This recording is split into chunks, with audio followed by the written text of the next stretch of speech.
जिस बंदे को ये खुशी हो कि उसका रिज़्क बढ़ जाए, रिज़्क बायस बरकत हो, रिज़्क में इजाफ़ा हो जाए और उसकी उम्र लंबी हो जाए, तो उसको चाहिए कि रिश्तेदारी को जोड़ कर रखे। अगर आप पराठा खाकर मैदे की तेज़ाबियत से बचना चाहते हैं तो पराठा खाने के बाद 2 घंटे तक पानी ना पिएं। आपकी शुगर का कंट्रोल ना होना, खाने का कंट्रोल ना कर पाना इसकी सबसे बड़ी वजह है।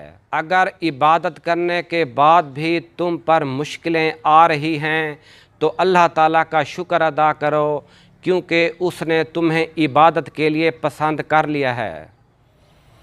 अगर आप रोज़ाना मखाने दूध में उबाल कर खाते हैं, इससे हाथ पैर और घुटनों का दर्द ख़त्म हो जाता है, हड्डियां मजबूत और खून की कमी दूर हो जाती है। अल्लाह पाक ने इंसान को दिल दिया लेकिन उसका सुकून अपने पास रखा और फरमाया कि याद रखो दिलों का सुकून सिर्फ़ अल्लाह की याद में है। खीरा ज़्यादा खाओ, बुढ़ापा जल्दी नहीं आएगा। सिर्फ़ इंसानों से हौसला अफजाई की उम्मीद रखोगे तो ज़रूर मायूस हो जाओगे।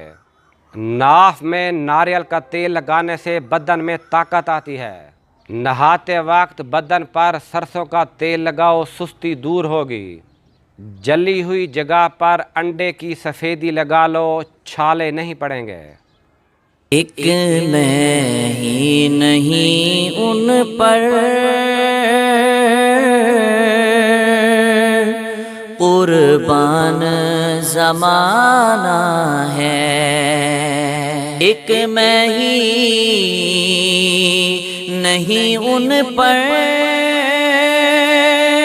قربان زمانہ ہے، جو رب دو عالم کا محبوب یگانہ ہے۔